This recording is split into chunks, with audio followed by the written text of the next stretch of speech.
The closest Roman historians of the time, place, Roman historians are Tacitus, Suetonius, Pliny the Younger. Guess what? Josephus. No, Roman. I'm going through step by step. Yeah. Roman historian. Guess what? All three speak about Jesus. All three. The closest religious, non-Christian Jewish literature to Jesus were portions of the Talmud. And guess what? Even that talks about Jesus. If people like Richard Carrier, when some of us begin to debate, we will dismantle him and he'll run away naked. That's how ridiculous his claims are. But most of the times he's surrounded by his followers and people who are not well trained in critically evaluating what the claims are. So he gets away and even makes a living out of it. Hey, please come. I don't look. Come on, boys. Islam does not have a place, not just in the UK of the 21st century, not just here. Islam does not have a place anywhere in the world at any point in time. As a matter of fact, terrible as it might sound, even Muhammad should not have become a Muslim. You know what I mean? I completely understand. You might not like this comment. You know, people, for all the evil that Muhammad did, we might not have a good heart towards him. I completely understand. But the point would still stand valid. No one anywhere in history should have become a Muslim. Particularly to this young man, should not become Muslims. But look at the mafia gang. They impose Islam everywhere they go. I was thinking about them growing their beards. So I got. Anyway, Jesus, on the other hand, is marvelous. Say again. Lovely. You see? And this is a nice gentleman. Please come here. But please come here, sir. Please come here, sir. My dear lovely friend. Please come. Please come.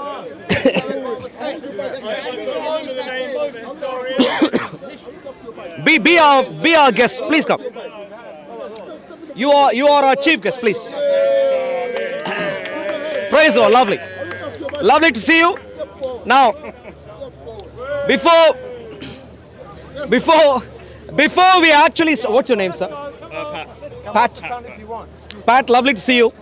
Before we actually discuss the particular topic, which we'll get in 10 seconds, I want to say, you know, Pat had the option to reject Jesus.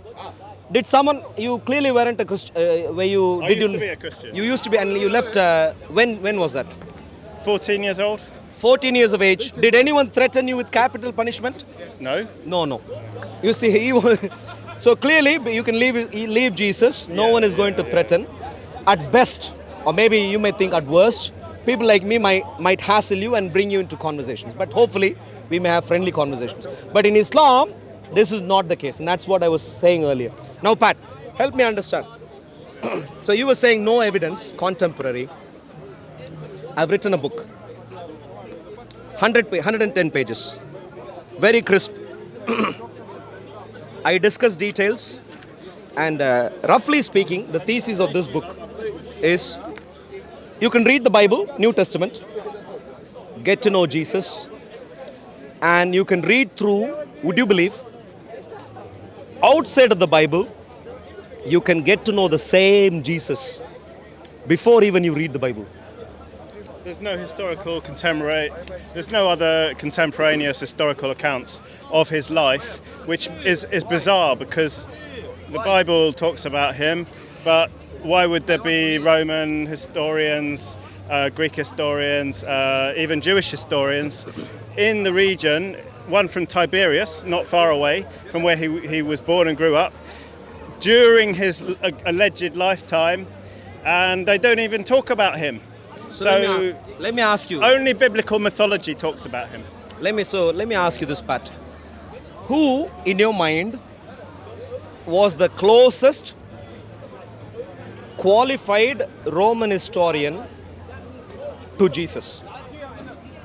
Around the time of Jesus, you say? Yeah. Who are the historians that come to your mind? Yeah, so I'm quoting these without remembering their names. Unfortunately, I don't remember them, I'll give but you. I can check them. I can. Okay, go ahead. Yeah. The closest historians. Yeah. The closest historians you would find are Roman historians. Yeah. Tacitus, Yeah. Suetonius, Pliny the Younger part-time. Closest in time, you mean? Closest in time and qualification. Not everyone is a historian. You know this. Being a historian is a specific profession. Geographically close, or Time and geography. Okay. The closest Roman historians of the time, place, Roman historians are Tacitus, Suetonius, Pliny the Younger. Guess what? Josephus. No, Roman. I'm going through step by step. Yeah. Roman historian. Guess what? All three speak about Jesus. All three. To the exact opposite to what you said. The closest Jewish historian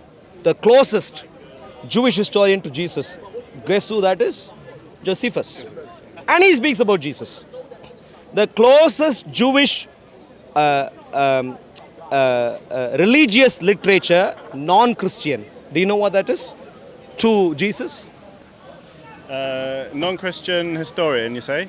No, Jewish? Yeah. No, of course I mentioned Jewish historian, that's Yeah. Josephus. Now I'm talking about Jewish religious text. No, of course apart from historian, the religious leaders amongst the Jews, they rejected Jesus. So we expect to find some records in their sort of documentation. So that's why I'm asking closest Jewish non-Christian. I say non-Christian because Christians were Jewish also. Jewish non-Christian religious literature. Do you know what that is? Probably heard the name, but go on. Portions of what is called today Talmud. But not all of it, portions of it. The earliest parts of the Talmud was written in the 2nd century, compiling essentially their memory, going back to their times in history. You may know about 70 AD, the Jewish community were again spread. They were chased away from Judea. That's one account, yeah. There was no mass exodus. There was a... It wasn't mass exodus. destruction and There was so a on, destruction. yeah. Some changed their... Some left and Some some... left, some changed their stance, all sorts of different things happened. But long story short, the closest religious non-Christian Jewish literature to Jesus were portions of the Talmud. And guess what? Even that talks about Jesus. The What closest... was the name of that historian? No, Talmud is contributed to by rabbis. Oh, yeah, it's yeah, rabbinic yeah. literature. Rabbinic. Today, Talmud forms what is the fundamentals of what is called rabbinic Yeah. Judaism. So it's rabbis writing. This particular one, I can give you I think it's Sanhedrin tract. Particular identity I can give you. Now, apart from that, there is also a one Greek source which commented about the 1st century Judea, who also speaks about Jesus. Guess who that is? Lucian of Samosata. He actually wrote, like our Harry Potter stories, he actually wrote a story based in Judea, a fictional story, but which was based in Judea, and he demonstrates his knowledge about intricate details of how Christians behaved in the 1st century. Very close.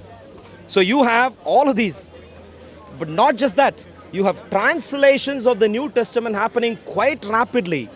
We receive translation of the New Testament, particularly the Gospels, in multiple languages, beginning from the 2nd century, spreading across a wide part of the world. Why? Because it was so popularly scrutinized. I've given a list of these also in my book. In Syriac, in Latin, in Coptic, in Gothic, in Armenian, in Georgian, Ethiopic, Old Slavonic, and multiple other languages. Such a credibility is not for any other person in world history at all. To an extent, if Jesus of the Bible was not historical, I know it may sound absurd, but please hear me out. If anyone anywhere, despite knowing these, you didn't know and therefore you said what you said, but if anyone who knows these claims that Jesus of the Bible did not exist, I would comment to them, neither does that person exist. That's how absurd it is. Now, if the gentleman here says Jesus didn't exist, if he knew the documentation, I would say, look, if Jesus didn't exist, you don't exist. That's how absurd it is. The documentation on Jesus, and particularly his death, burial, resurrection, is one of the best attested histories amongst all people in the ancient world. I'll add one more detail, Pat, and then I'll ask you to respond. I'll give you a complimentary copy of this book, ebook later, Pat. I'll need your email address and I can pass on. But can you see, I have studied manuscriptal evidence for the entire Bible, and then particularly going by gospel after gospel. You might have heard of Matthew, Mark, Luke, John. Studying the history of this literature, spreading across different parts of the world, independently. Every one of them handwritten, painstakingly. Every copy back then, there was no printing press. It was painstakingly handwritten. So in other words, long story short, in other words, I've given a fairly detailed account. But more importantly, what I wanted to show you quickly is this: how would we understand Jesus from the Bible? And I've given 16 specific points. If you go through, Jesus as a name, people could have, other people could have. Joshua, Yeshua. Joshua is, by the way, the same name. So, as a name, other people could have the same name. But when I go through 16 specific points, a particular Jesus who had disciples in the first century, making extravagant claims, had a new teaching, new doctrine, performed miracles, and offended the Jewish leadership of that time, claiming to be the Messiah, and the Jewish leadership decided to destroy him, and the Jewish people accused him, Jewish leaders accused him, particularly of blasphemy, eventually was condemned by the Romans, crucified particularly, and nature responded to crucifixion and Jesus' belief and the birth of church.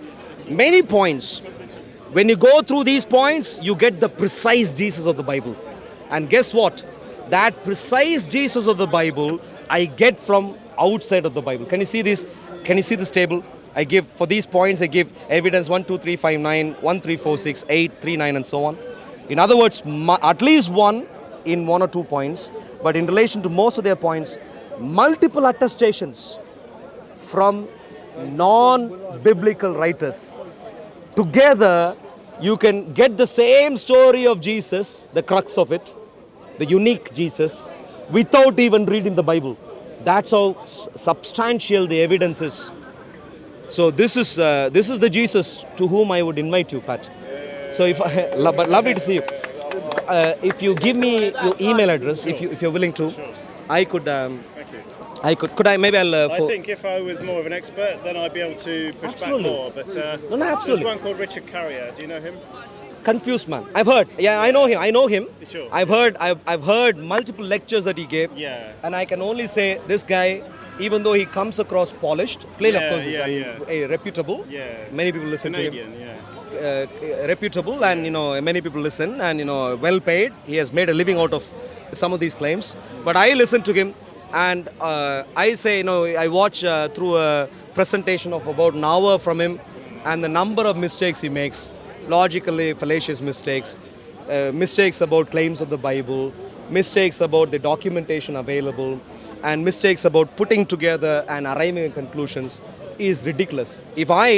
If he knew me, I would say, look, stop doing this nonsense. I won't pay you a penny for what you're doing. That's what I tell him to his face. And I'm hoping and praying at some stage I'll be even debating people like Richard Carrier. Yeah. And believe it or not, Pat, if people like Richard Carrier, when some of us begin to debate, we will dismantle him and he'll run away naked. Okay. That's how ridiculous his claims are. But most of the times he's surrounded by his followers, and people who are not well trained in critically evaluating what the claims are. So he gets away and even makes a living out of it. Sure.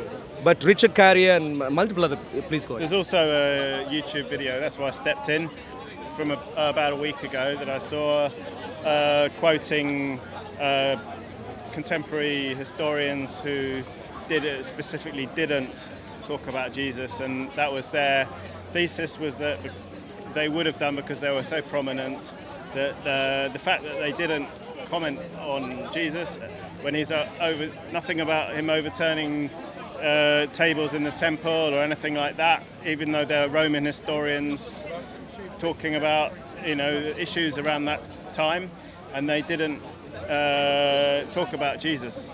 But I can't remember the names or the title. But if you want to email me, I can. Yeah, send it. you can also jump on a live stream and we can keep carrying on, Right. discussing these things Yeah, further. yeah. But what I can say, if the discussion was about Roman historians, Yeah. I can certainly say there is no other Roman historian apart from the ones I mentioned. But it is possible that someone said, hey, but why didn't Tacitus talk about Jesus overturning the table or whatever? Sure. Maybe such a point. Yeah. But if they made that point, I can only say, well, this guy is utterly clueless because he doesn't know contemporary history. I'll give you a simple hint. Across the Roman Empire was a vast empire, as you would know, of the first century, beginning with Augustus Caesar, vast swathe of land, including Judea, Samaria, and so on. But would you believe, in the vast Roman Empire, predominantly, there was one land where people had autonomy, semi-autonomy. One land, only one, predominantly. Guess what land that is? Rome. No. Judea and Samaria. Right. The Jews. You know why? Everywhere else you have to worship the Caesar. But here you don't have to. Everyone understood the Jews, and Jews were uniquely persecuted also subsequently. And this is why when they caused trouble, a little land. Can you imagine vast Roman Empire, little land, and they send Titus to destroy Jerusalem? Can you imagine how significant of a movement this was from a tiny land? And the reason was very simple. Already the land was significant, and the fact of their religion, and everyone knew, look, Jews worship a God based on evidence, not through compulsion. And so if you compel them to worship Caesar, they will not. And merely through their rebellion, we will lose the entire empire. So no one wanted to do that, so they gave them autonomy. And therefore, none of them would even come close to commenting about the religious affairs of Judea. And so it would be perfectly understandable that Roman historians would not comment about the nitty-gritty of religious details of Judea, because that's the one thing they wanted to avoid like a plague. Because it would inflame the situation, you mean? Because they knew if there was one people group who could raise up as a rebel group with conviction and overthrow the entire Roman Empire, that would be the Jews, because you can't force them into worshipping the Caesar. You can't. So they may have self-censored then. Who? The historians on that issue may have self-censored. Absolutely. Right. They ever, yeah. Only subsequently. You might have heard of. This is where interesting details are recorded in the Bible. Phenomenally historically accurate details. How the rule of Judea and Samaria went from who was seen as Jewish, religiously at least Jewish, King Herod and his clan. But by the time Jesus' crucifixion arrives, the center guy in Judea was not a Herod, but Pontius Pilate. The migration of political authority, significant to watch, and they carry, when you study that in detail, as the Bible records and how the other documents record, phenomenally accurate, even to the fine line of the dynamic of what was going on. The biblical accounts are marvelous accounts, but for some, but there is widespread lack of knowledge, even among popular people such as Richard Carrier. They are utterly clueless. To wind it up. Sure. To go. Can I take your email address before you go, Pat? So if you can, would you mind typing that in there for me? Sorry. Yeah. So if you please type that in, and we can have a conversation. So while Pat types that in, so the point to others is very simple. Earlier we spoke about how Quran, it's irrational, ridiculous, wicked, deviant. But the Bible, of course, earlier we spoke about the Torah, the giving of the Mosaic covenant at Mount Sinai. But now with Pat, we spoke about Jesus of the New Testament. The Torah forms the crux of the Tanakh, the Hebrew scriptures. Jesus and the origin of church forms the crux of Christianity. Lovely. Yeah. Lovely. So my name is Arul, Pat, right. and I'll email you, and we'll take this conversation forward. Sure. And I want to treat you with... as a friend. Please. YouTube video. Absolutely. Yeah. And we'll take it from there and you can join. We do live streams Thursdays, All right. 6 p.m. to 10 p.m. London time. And we can take this conversation forward. And if you follow through the evidence, you would become a Christian. If you know that, so I'd be delighted to take you through the process. Thank you very much, Pat. Thank you. God's blessings and thank you for being a good guest. Thank you. Bye. Enjoy the rest of the day.